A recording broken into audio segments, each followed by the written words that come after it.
So hello, everyone. My name is Tomo Kihara, and I design and code like what I call toys for thought or critical toys that explore the social effects of technology through play. And today, I would like to show you some of the toys and games I've been working on. And since also like you've been working on a interactive playful experience, I hope like I can give you some inspiration through my talk. So to give like a quick recap on where I come from, I consist of the following things, I think, for now. So a lot of me like is really interested in games and playful media. And the other like two are something that I acquired as like through like learning and going to university. So like from when I was young, like I really loved the power of games to connect people. And growing up in Japan, it was amazing to see technology enabling new play, things like Nintendo 3DS and Wii being invented. So I was naturally drawn to technology and new ways of playing that is enabled by it. So in my university, I went to Keio University in Japan to study information science there. And I learned how to code things, but also make like hardware stuff with Arduino. And I think that's kind of like a similar thing you are doing in your master's, I feel. And I really fell in this love in this genre of media art in Japan. So I really liked people like Kwakubo Ryota-san, who's known for creating, at the time, creating this like gadget art. You see on the left, you have this Spring King eyeball called Nikodama. And it was this really cool work where he could turn anything into like this living thing. And I also like works from like Toshio Iwai, where he's like a media artist, but he also makes these commercial toys that can like reach for audiences like the Tenorion. So like I spent like years in Japan learning how to use technology to create these things. However, like I felt this scene in East Asia in general, like felt sometimes a bit too commercial and lacked like this critical perspective on like certain social issues. So I wanted to see how that was like in Europe. So I decided to move for my master's to Europe to study in the Netherlands. And there, I was really like into designing for social issues. I was really into this world of like research through design and trying to address wicked social problems through design.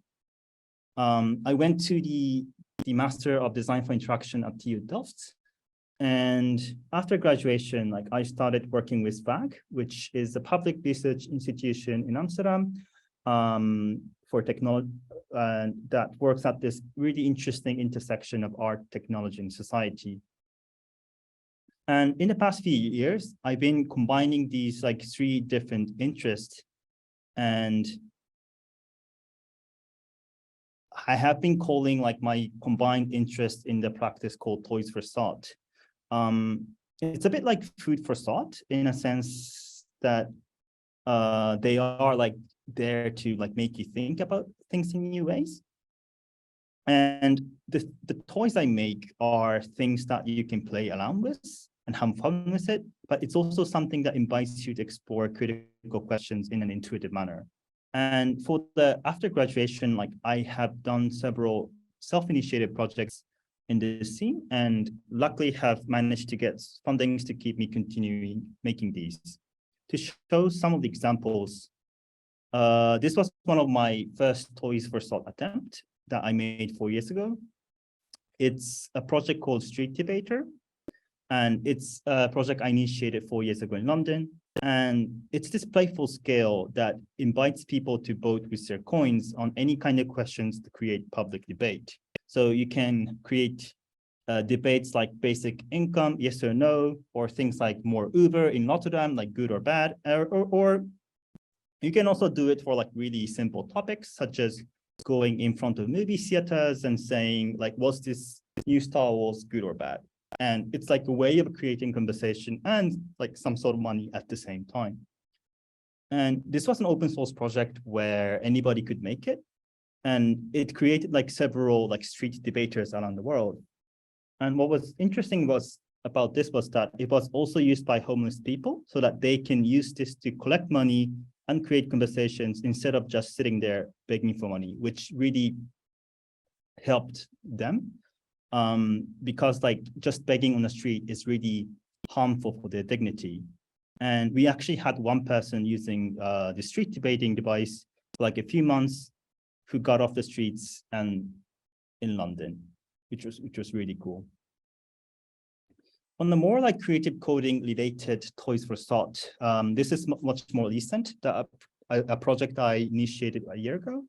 It's a project called Future Collider, and it's a web app using AR that allows anyone to place signs from the future into the current context. So on the right, it's all in Japanese, but it actually says like lab meat barbecue for like $9. And on the left, you have a sign that doesn't really exist anywhere, but it's a sign saying self-driving cars only and no driving allowed. So in this project, like what I wanted to do was I wanted to democratize this way of like thinking about features to only like a handful of like people, but to really like everyday citizens, to enable them to think, okay, what if like this rule change in the city, what would happen? So all the signs in this project are made from made in like a workshop manner. So for instance, in this project, we did like a workshop in Amsterdam where it was up to like the people who gathered there to create the signs. And it was this like, it came up at the end of the day, like there was this sign around like no plastic products allowed. And people are like, yeah, maybe this is the way for Amsterdam to go, because like they're all saying pushing a circular economy, why not just ban it? And and then we did this tour of like placing these AR signs around the city. And what's really interesting about this project was that depending on like where you do the workshop, it really changed the kind of ideas that were formed. So this was like a similar workshop we did in Japan, and it was really interesting because like there was a lot of kids joining and they didn't really care about social issues. And what they wanted was just like adults to ban everything with signs. And in Japan, we had this problem of like parks banning kids to play soccer, playing baseball. And she just also hated how they do that. So she had this idea of like banning, which I thought was really interesting. And we then created a sign called Banning Forbidden, which we placed around like the cities of Matsudo. So like I showed you two examples of the Toys for Thought projects. And although like they are still like something I'm still forming, but I consider these three to be characteristics of Toys for Thought. One is that like it explores really this complex social questions through play. And it does it in this fun and intuitive manner where like you are immediately drawn to it, but after experiencing it, you get some new insights about the world, or you maybe gain this critical perspective that you didn't have before. And lastly, like I think making them approachable, accessible, and obtainable is really important. Coming from like East Asia, I have like this love and hate relationship with a lot of like the socially engaged design and art projects in Europe, where the installation is really amazing, but it's only hosted in museums where only a handful of like really privileged people can go. And it tends to make this situation where you are like endlessly like preaching to like the choir, I guess. That's like the English way of saying this, I guess. Like you end in this like echo chamber of like people who already knows these issues. And I kind of feel like that's like such like a waste of like approach. So I try to make things as approachable as possible, making it look really interesting and fun. But I also really like try to make it accessible. So people, if people want to experience it, they can just go to the website and then like do it. And I think obtainability is really important as well. Like this is something I've been trying to do for all my projects. I mean, some of them, it's hard to do, but I think by making it obtainable, it allows people to use it in their daily lives, in their everyday context. And that has like an effect really change people's life. So these three things are what I really consider important in my projects. And today, like I would like to show you some of the recent examples I've been working on around toys for thought that explore critical questions around AI through play. And this like exploration started with my master project, which was an escape room game called Escape the Smart City.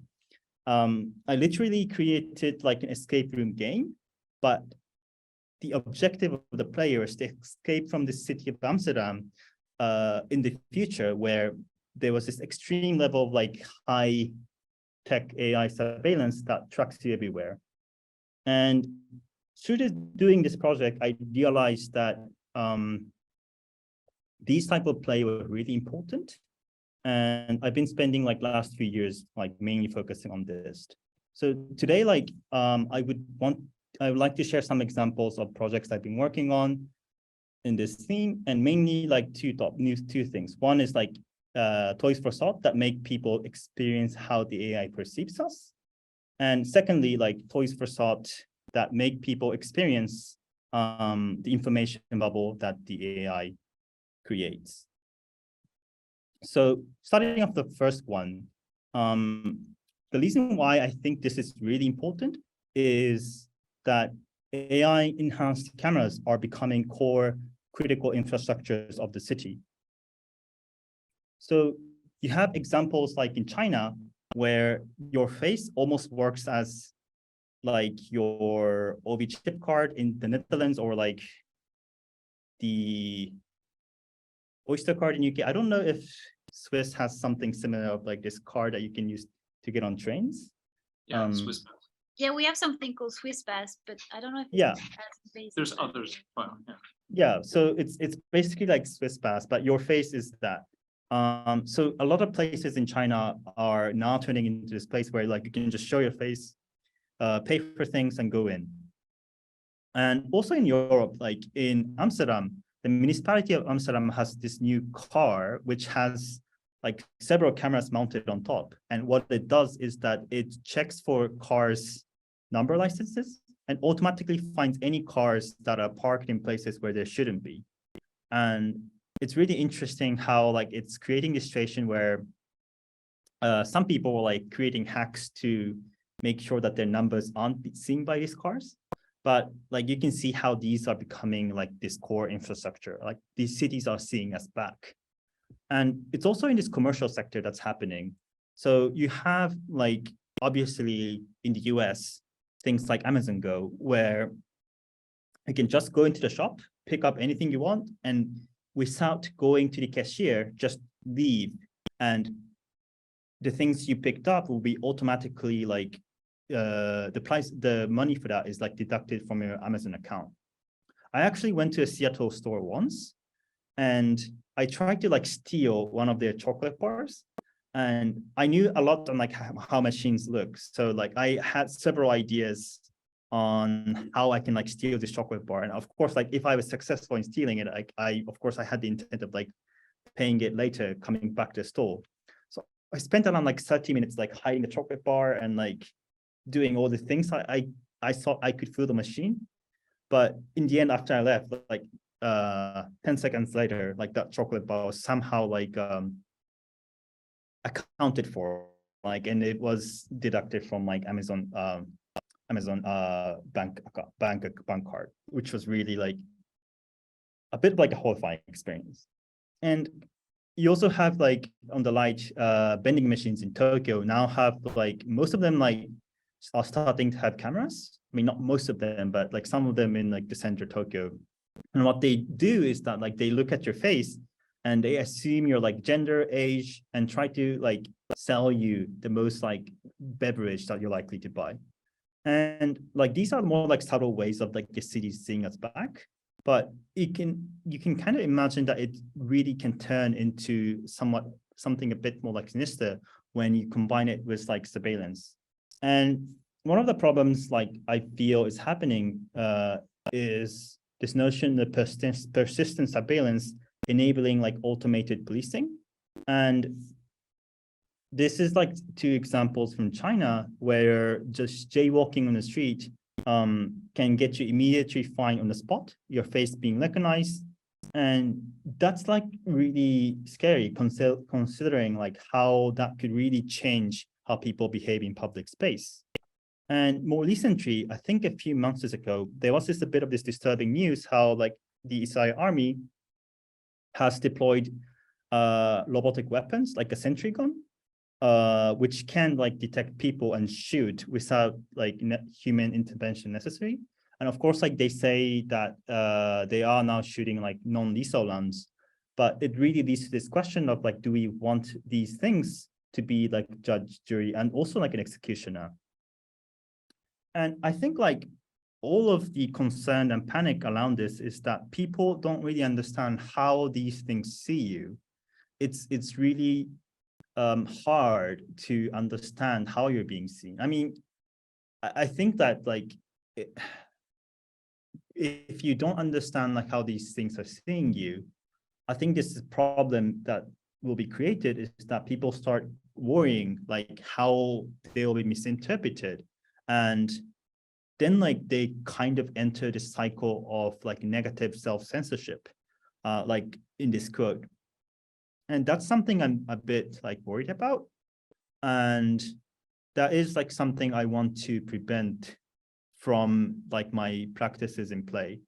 So what I've been doing is I have been creating a lot of these games that uses machine learning and computer vision, but with with citizens to understand how we are being perceived in a really fun way. So one of the games we've been making is called Is This Human? And this is like an event that we did at there's this event called Future Sports Hackathon in Tokyo. All of this is very East Asian, so I might need to like translate some of the context here. So in Japan, at least, we have this whole like hackathon plus like sports day thing combined. And I joined like one of them to create this like new sports. And in this sport, like what you have to do is you have to go from like point A to point B without being recognized as a human. So a lot of people try to all sorts of way to like avoid getting detected as human. And maybe like I can show some of the examples how that went. I hope the video plays. Yo. Oh, yeah. So this like character means human in both Japanese and Chinese. And you can see like people are trying to go from point A to point B. And there are like 4 teams competing against each other. Red, green, yellow, blue, green, yellow, and red.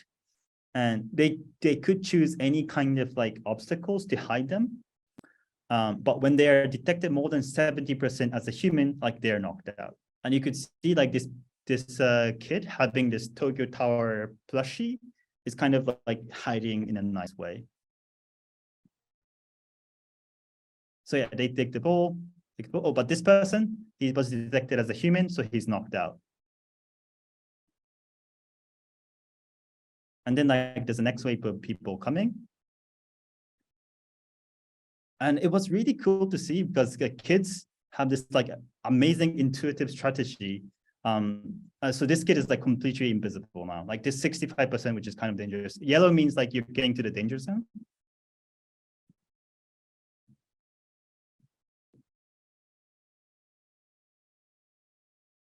And it was like, it's always adults that kind of sucked.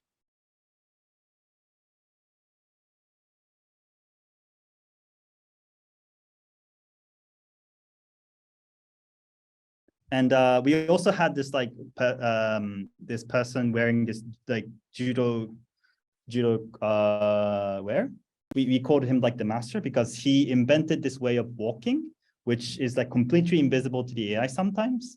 And like thus we kind of called him like the master, which was really interesting.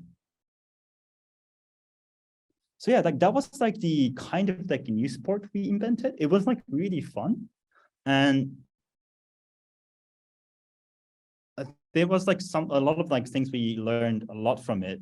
And also like what the feedbacks we got from like the people was also interesting. They were like a parent who was joining with their kid, and like he figured out that if he piggybacked his kid on top of himself, like he kind of, his human leg kind of like bounces down. And now he's saying like, oh, now I know like I should not piggyback my kid because I might get hit by like a log Tesla.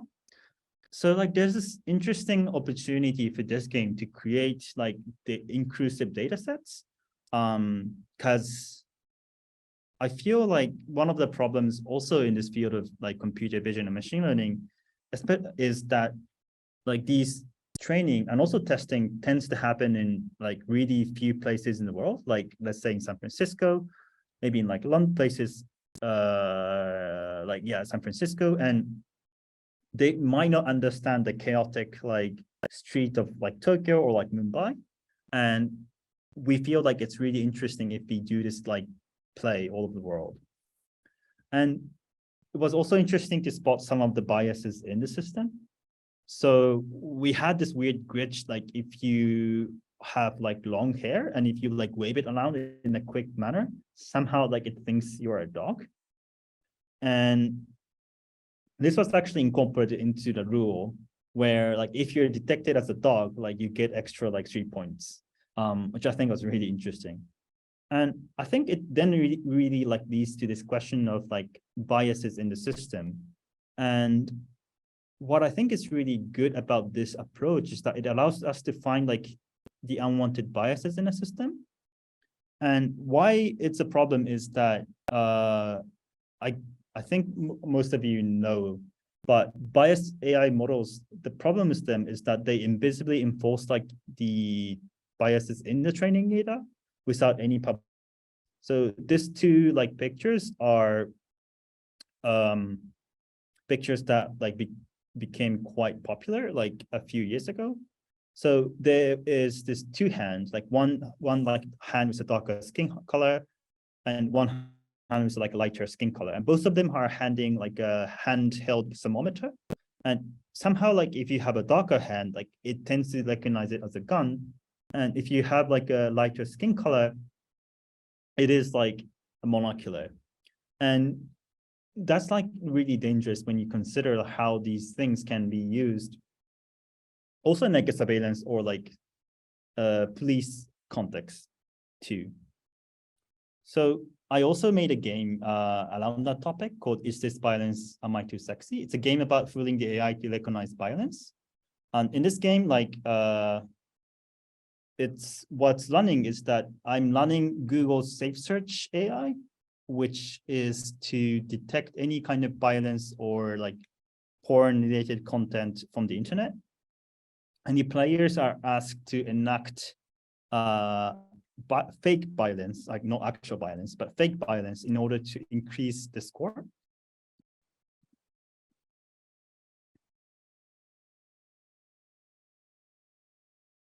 And like these images are sent in like real time to be scored by Google Crowd Vision. So this is the one we did in London. People were like trying to become sexy, which isn't really working for them, unfortunately. And then like after a few play, people start to realize like, okay, maybe like skin color and showing like a lot of like this lady here. Oh, okay, sorry.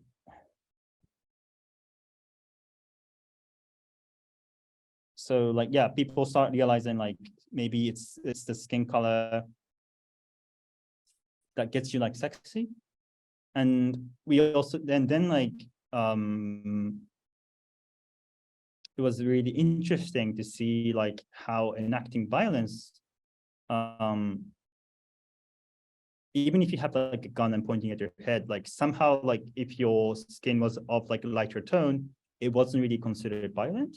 But like if it becomes like, if you suddenly like have darker skin color, it tends to see you as more like violent.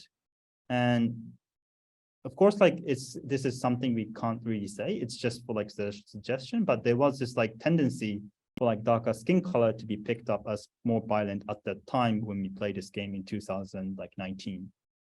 So yeah, I think like the power of these play is that it allows us to find these like unwanted biases in a safe manner, in a fun way, and helps like researchers to really like find it. And then like it is really hard to this is whole field dedicated to this, but it's still like a huge discussion of like how we make sure that the AI is fair and like transparent and everything. But at least like these play allows us to like surface it.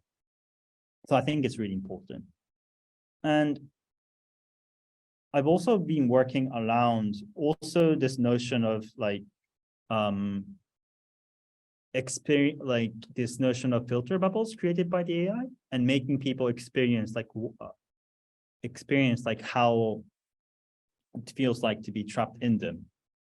And I feel like one of like the things that we are not discussing enough of is how much of the information that we are seeing is curated by like an AI.